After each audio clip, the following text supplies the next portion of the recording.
여러분 안녕하세요. 사고와 표현 두 번째 주 시간을 시작합니다. 지난주 한 주 동안 수업 들을만 했어요. 좀 답답했죠? 힘들었죠? 네, 동영상도 아마 그 학교 홈페이지에서 이 캠퍼스가 잘 돌아가지 않는 학생들도 있고 그래서 대학에 들어오자마자 힘든 상황인데 지금 모든 사람들이 다 힘든 것 같아요. 그러니까 조금만 힘내고 빨리 이 코로나 바이러스를 모두 다 이겨내서 강의실에서 만날 수 있도록 하기 바랍니다. 저도 지금 대학에서 오랫동안 학생들을 만났었는데 정말 이번 학기처럼 강의실이 그리워진 적이 없었던 것 같아요. 제가 강의실을 그리워한 만큼 여러분들도 강의실이 그리워질 거라고 믿고 오늘 두 번째 주 수업을 시작하도록 하겠습니다. 자, 첫 번째 주에서 우리가 1번에서 글쓰기는 매우 중요하다라는 이야기를 제가 했었고, 그리고 그렇게 중요한 글쓰기를 어떻게 하면 잘할 것이냐, 먼저 생각하라. 그래서 먼저 창의적인 생각이 매우 중요하다. 그것을 기반으로 해서 좋은 글쓰기가 이루어진다라고 얘기를 했을 겁니다. 자, 그렇다면 이제 창의적인 생각을 기반으로 해서 실제로 글을 쓰게 될 텐데 글을 쓰는 과정, 이제 어떻게 쓸 것인가. 정말 내가 창의적으로 오랫동안 좋은 주제를 생각을 했어요. 그러면 그걸 가지고 이제 그 재료들을 가지고 정말로 집을 지어야 될 텐데 어떻게 하면 좋은 집을 지을 것인가, 어떻게 하면 좋은 글을 쓸 것인가 하는 과정을 살펴보도록 하겠습니다. 자, 교재 여러분 모두 준비했어요?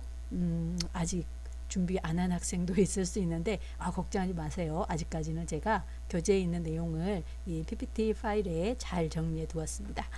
교재 혹시 없는 학생들은 이 PPT 파일을 보면서 여러분들이 제 말을 필요한 부분들은 정리하고 필기하면 되겠고요. 교재가 혹시 있는 학생들은 26페이지 2번 글쓰기 과정부터 보면 되겠습니다.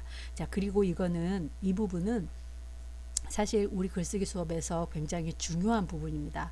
앞부분에 나와서 좀 그냥 대충 넘어갈 수도 있을 텐데 이거는 이제 여러분들이 그 나중에 모든 글쓰기 그러니까 긴 글이거나 짧은 글이거나 간에 A4 한 장을 써야 한다거나 또는 A4 10장을 써야 한다거나 모든 글을 쓸 때 반드시 이러한 과정을 거쳐야 되기 때문에 가장 기본적인 내용이 들어있는 거다라고 생각하면 되겠습니다. 그리고 제가 우리 수업 소개할 때 기말 때 시험 본다고 얘기했었잖아요. 기말고사 시험 볼 때도 이 부분이 시험의 내용으로 들어갑니다. 미리 알려드렸어요. 자, 그러니까 혹시 나는 글 쓸 때 이런 과정 안 거치고 그냥 글을 썼어요. 나는 글쓰기 실력이 잘 늘지 않아요. 이런 학생들은 여기 지금 2번 글쓰기 과정 부분을 다시 한번 차근차근 보면서 여러분들의 글쓰기 습관 중에 내가 빠뜨리는 부분들이 있었나 이런 것들을 한번 체크해 보도록 하겠습니다. 제가 앞부분에서 뭔가 이렇게 잔소리를 좀 길게 한 느낌인데, 자, 그러면 기본적인 학습 목표부터 확인하면서 들어가 보도록 하겠습니다. 지금 여기 글쓰기 과정에서 우리가 익혀야 할 거는 사실 굉장히 간단합니다. 글을 쓰기 위한 준비 과정으로서 글쓰기의 과정, 그러니까 모든 글을 쓰기 위해서는 반드시 이러한 준비 작업을 좀 거쳐라 라는 것을 몸으로 익혀서 나중에 어떤 글을 쓰든지 간에 어떤 과정, 이러한 5개의 과정을 좀 거쳐야 된다라는 겁니다. 첫 번째, 어떤 글을 쓰든지 간에 첫 번째 우리가 해야 될 것은 주제를 선정하는 거고요. 주제가 선정되면 두 번째, 자료 수집이 이루어져야 합니다. 그런 후에 개요 작성이 이루어지고 그리고 나서 초고를 쓰기 시작해야 돼요. 초고를 쓰고 나면 반드시 점검과 수정이 이루어져야 합니다. 이 5개의 단계를 잘 거쳐야, 빠뜨리지 않고 거쳐야 좋은 글쓰기라고 할 수 있다는 거예요. 그래서 주제를 나는 그런 학생들 있잖아요. 내가 이제 처음에 나는 그래서 이런 점이 어렵다라는 것을 살펴보면 어떤 학생들은 저는 항상 쓸거리가 없어요. 이런 학생들 주제 선정 과정을 조금 덜 한 겁니다. 물론 했겠지만 조금 덜 한 거고요. 어떤 학생은 그런 학생이 있죠. 저는 글쓰기를 항상 하면 한 서너 줄 쓰면 쓸 게 없어요. 이런 학생들 있잖아요. 내 얘기하는 것 같죠? 자, 이거 나중에 기말에 보고서를 적어도 5장 이상 쓰라는데 어떻게 5장을 써요? 나는 항상 1장 이상을 못 쓰겠던데. 이런 학생들이 눈여겨봐야 할 게 뭐냐 그러면 내가 혹시 자료 수집과 정리의 과정을 빠뜨리지 않았느냐, 이 부분을 좀 체크를 해봐야 됩니다. 그 다음에 세 번째, 그런 학생들 있죠. 나는 내가 글을 많이 쓰긴 써요. 3장, 4장, 5장 쓰는 건 문제가 없는데 항상 내 글을 내가 읽어보면 뒤죽박죽이야. 앞으로 갔다 뒤로 갔다 한 얘기 또 했다가 넣어야 될 거 빠뜨렸다가 이런 학생들 내 글이 그런 느낌이 들어요. 이런 학생들은 혹시 개요 작성의 과정을 빠뜨리지 않았는지 또는 개요 작성의 과정을 소홀히 하지 않았는지를 스스로 점검해야 됩니다. 자, 그런 후에 초고가 작성돼야 되고요. 초고 작성을 할 때는 단락을 좀 알아야 돼요. 여러분들이 고등학교 때까지 이제 그 국어 시간 굉장히 오랫동안의 오래 국어 시간을 거쳤죠. 초등학교 6년, 중학교 3년, 고등학교 3년. 정말 오랫동안 그 국어 시간을 거쳤습니다.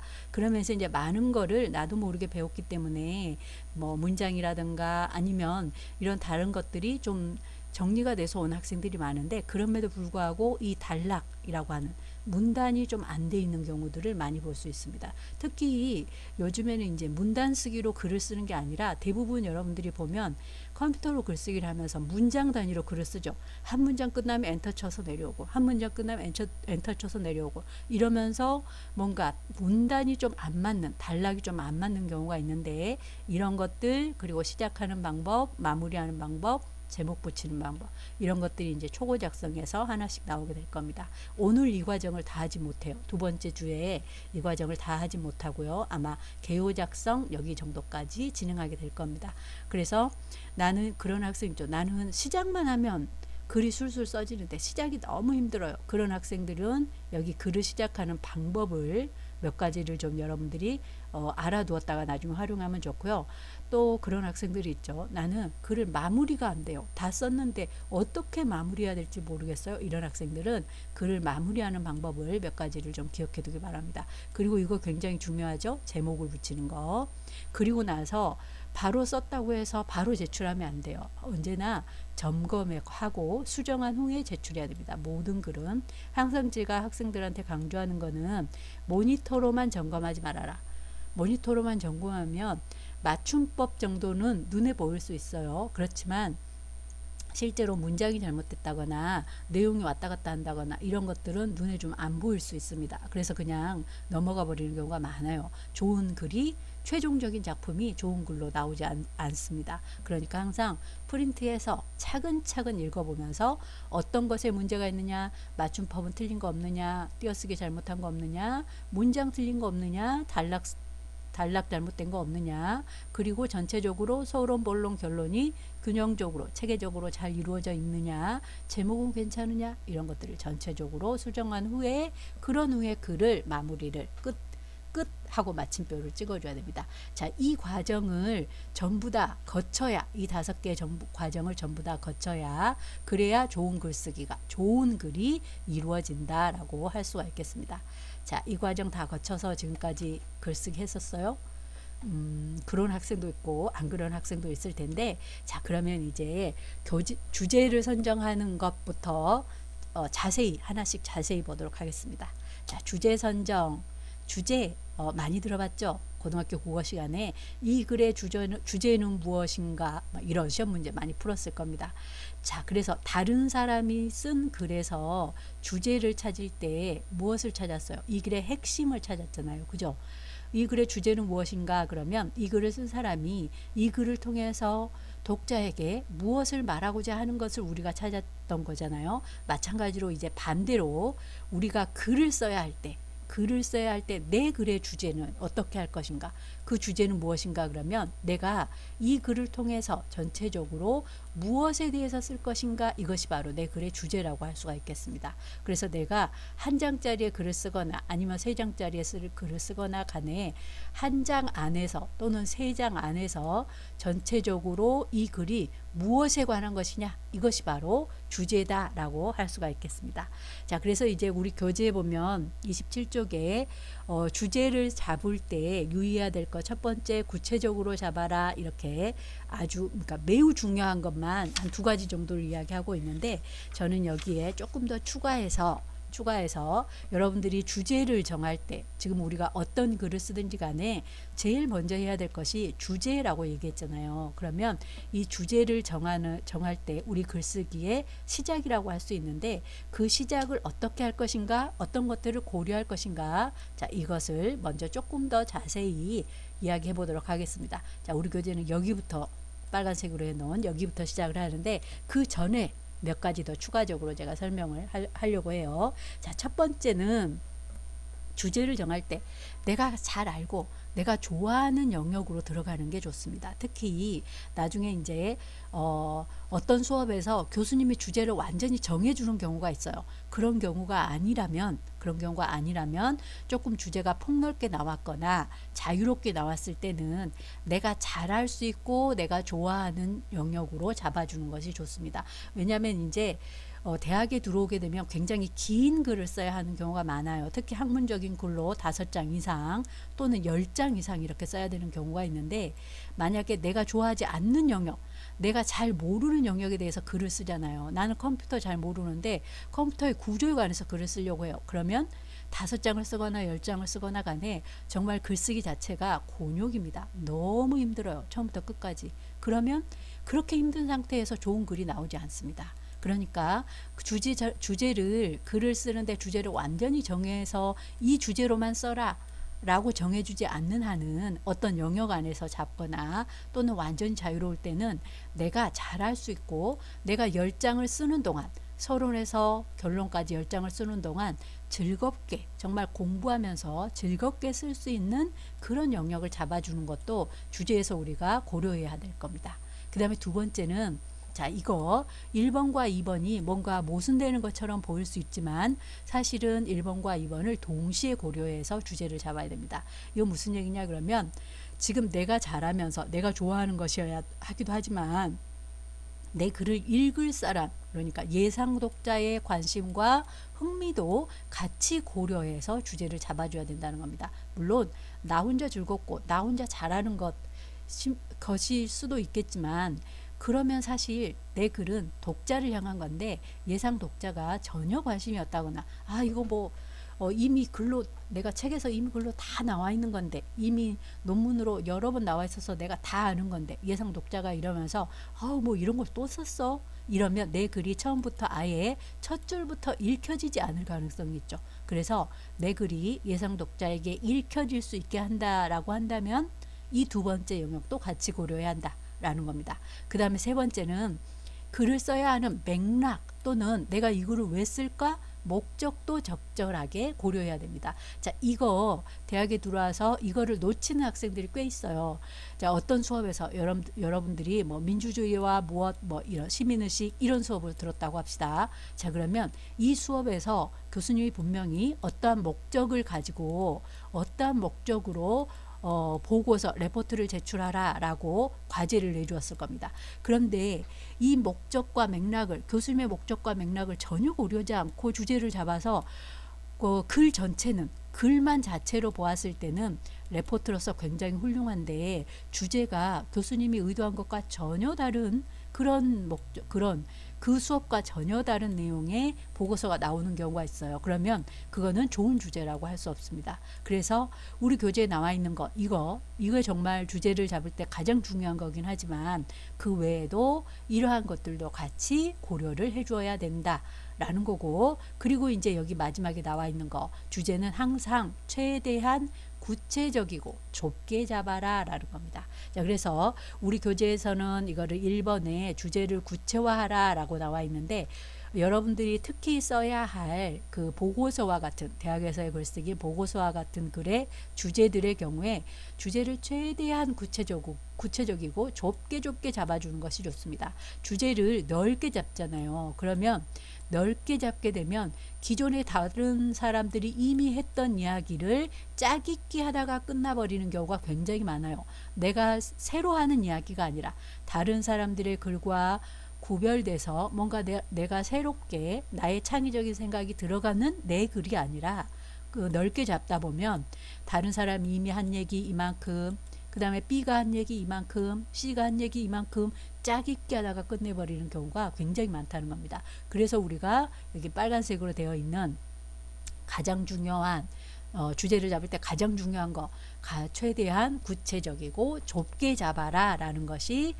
마지막에 들어 있습니다. 자, 이거는 뒤에 교재에서 지금 나와 있는 그 주제를 구체화하기 어떻게 하느냐에 대해서 들어가기 전에 한 가지를 좀 덧붙이면, 나중에 여러분들이 주제를 선정하고 나면 이런 점검표를 가지고 내 주제가 괜찮은가 이런 것들을 한번 점검해 볼 수 있습니다, 스스로. 그래서 실제로 이제 보통 저도 예전에 가끔 그런 적이 있는데, 내일까지 뭐 보고서 제출하세요 그러면 오늘 저녁 밤 10시부터 밤새워서 바로 시작하는 경우가 있어요. 첫 번째 문장부터 이거 다 그냥 무시하고 여기 첫 번째 문장부터 초고 작성부터 바로 시작하는 경우가 있는 거죠. 그러면 실제로 좋은 글이 절대로 나오지 않습니다. 그래서 이제 이 과정을 전부 거치라고 했을 때 실제로 처음으로 가장 중요한 게 이 주제 선정이잖아요. 그래서 주제를 잘 선정해야 다음 이어지면서 좋은 초고가 나올 수 있는데, 지금 주제를 잘못 선정하게 되면 여기까지 가면서 계속 안 좋은 글이 나올 수 있는 거죠.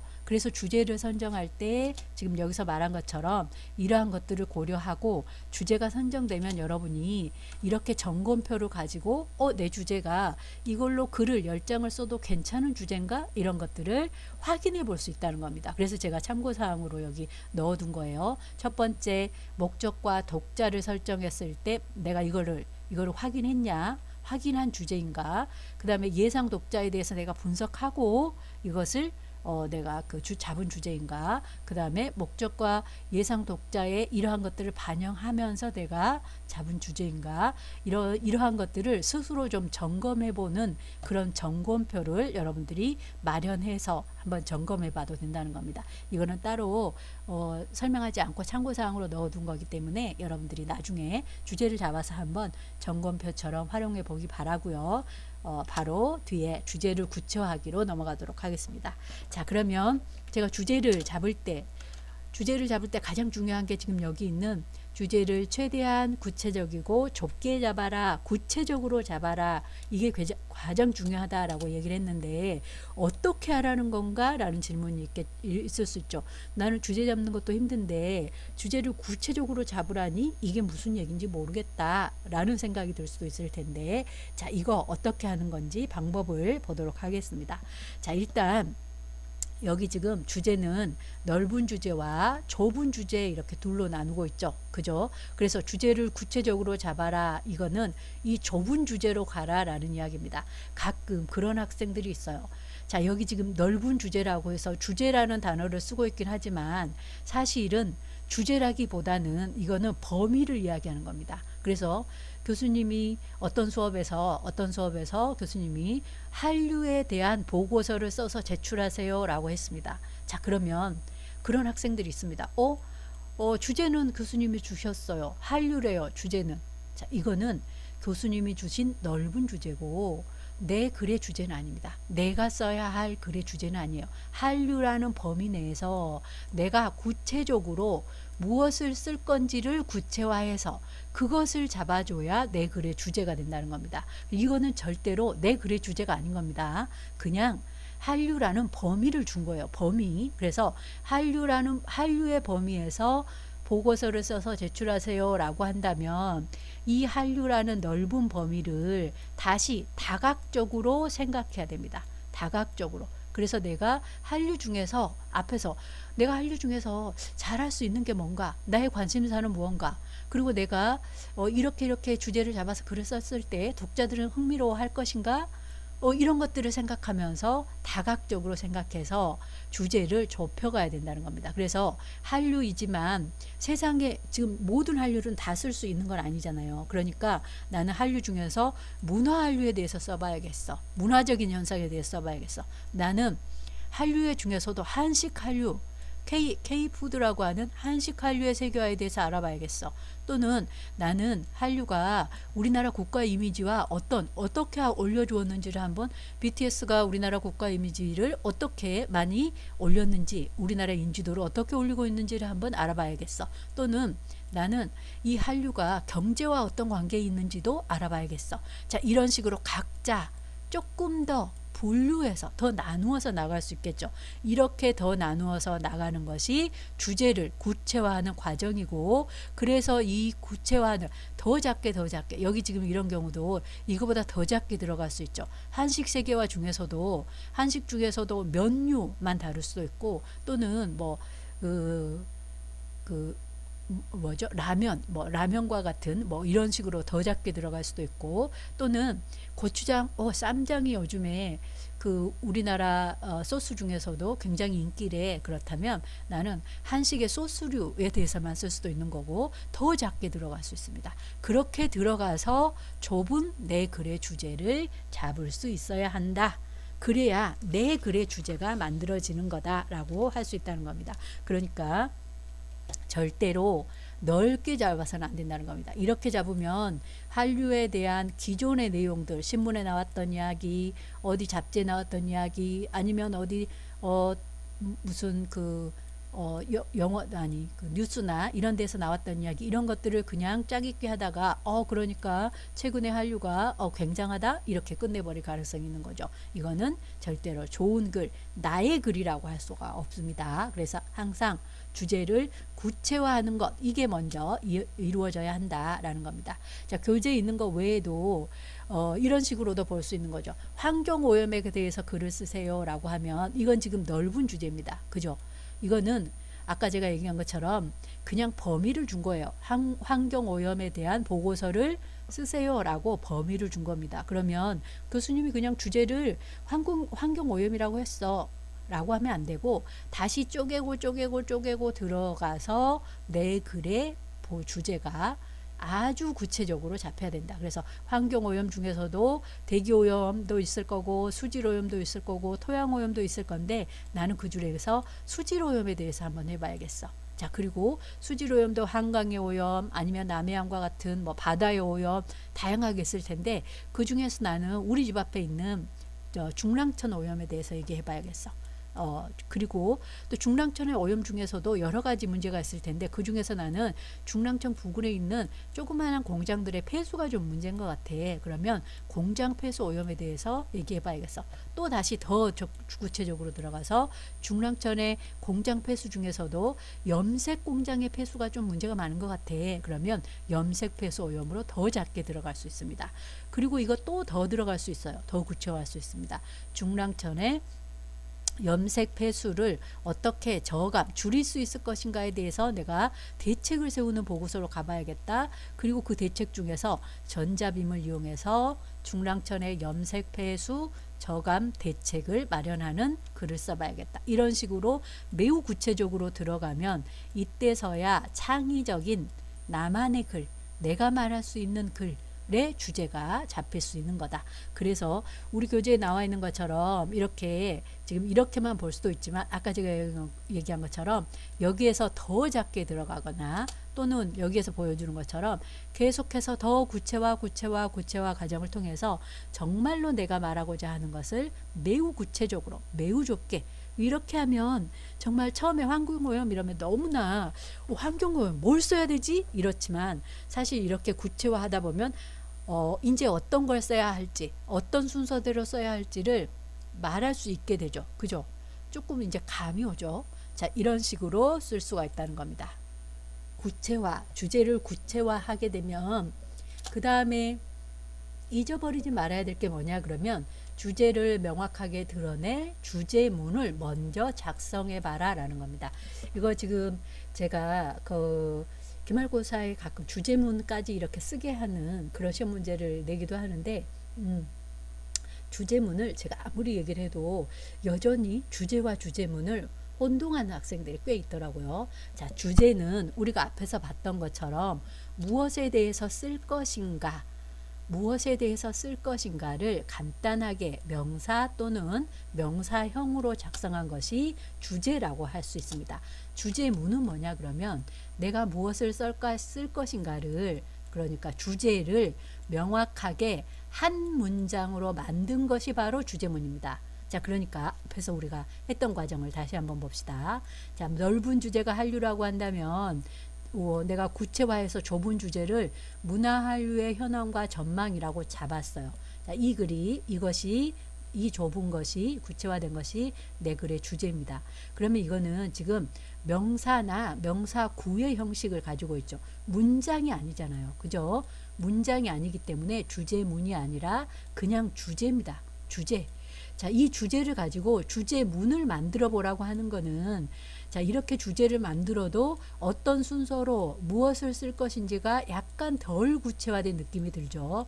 자, 이거를 매우 구체화해서 하나의 문장으로 드러낸 것이 뭐냐 그러면 주제문입니다. 그래서 자, 문화한류를 살펴보긴 할 건데, 문화한류, 어떤 문화한류냐 그러면 드라마, 음악, 영화와 같은 문화한류의 현황을 살펴보고 이것을 바탕으로 전망을 제시한다 라고, 실제로 내가 서론 본론 결론에서 어떤 것을 분석해서 무엇을 살펴보고 어떤 것을 제시할지를 한 문장으로, 매우 명쾌하게 한 문장으로 딱 보여주고 있죠. 이것이 바로 주제문입니다.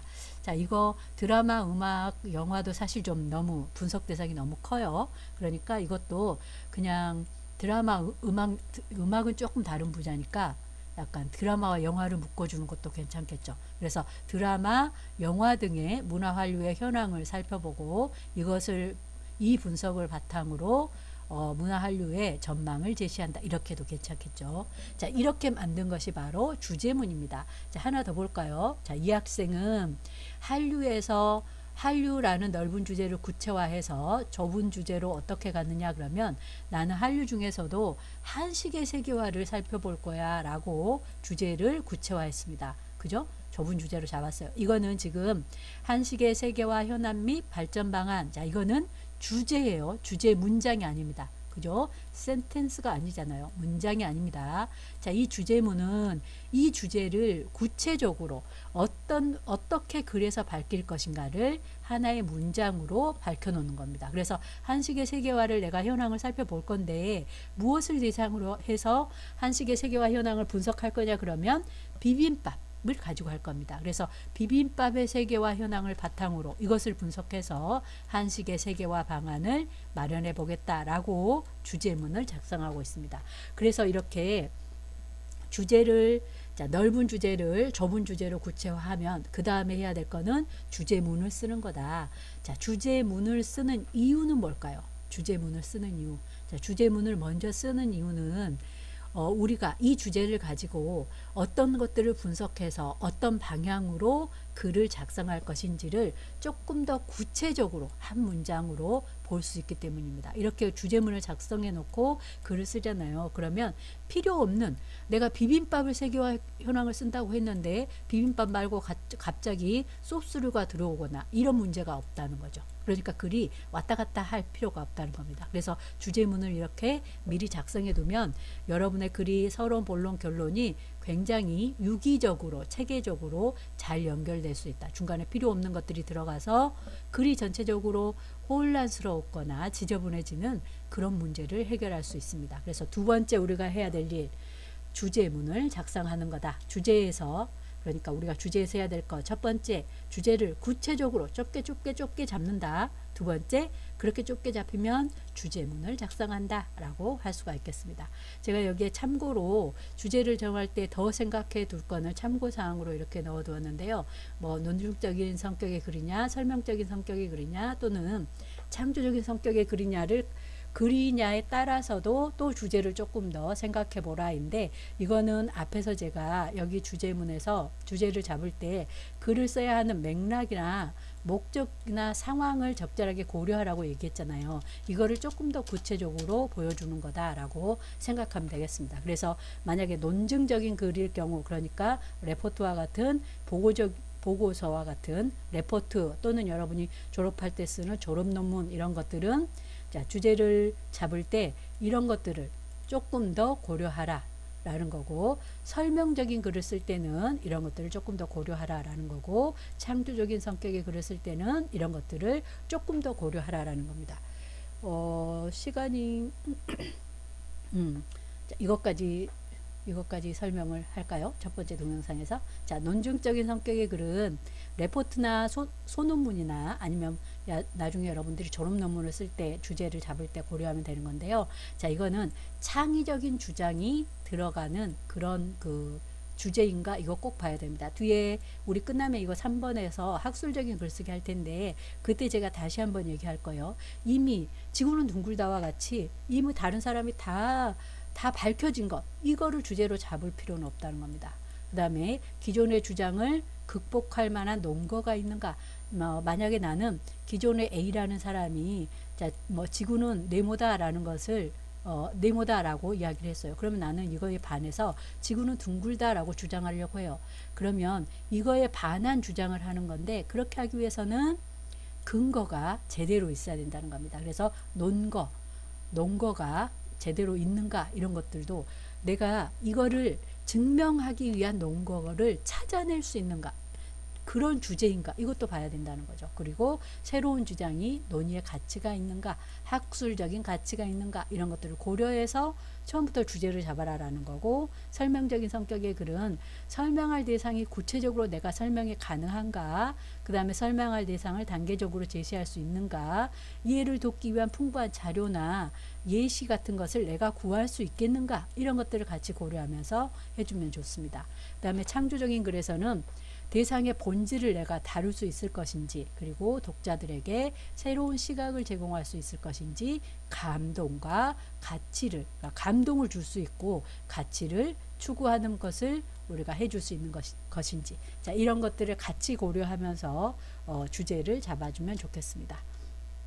자 여기 연습 문제는 넓은 주제를 좁은 주제로 만들어 보자인데 자 이거는 교재 30쪽에 그 연습 문제 있는 겁니다. 자 이거는 퀴즈로 나갈 거예요. 퀴즈. 그래서 퀴즈의 형식으로는 글쓰기라 퀴즈 형식으로는 좀 너무 애매한데 자 퀴즈로 제가 넓은 주제를 성형이라고 주었습니다. 그러면 여러분들이 좁은 주제와 주제문을 작성해서 그 퀴즈의 답안으로 제출해 주기 바랍니다.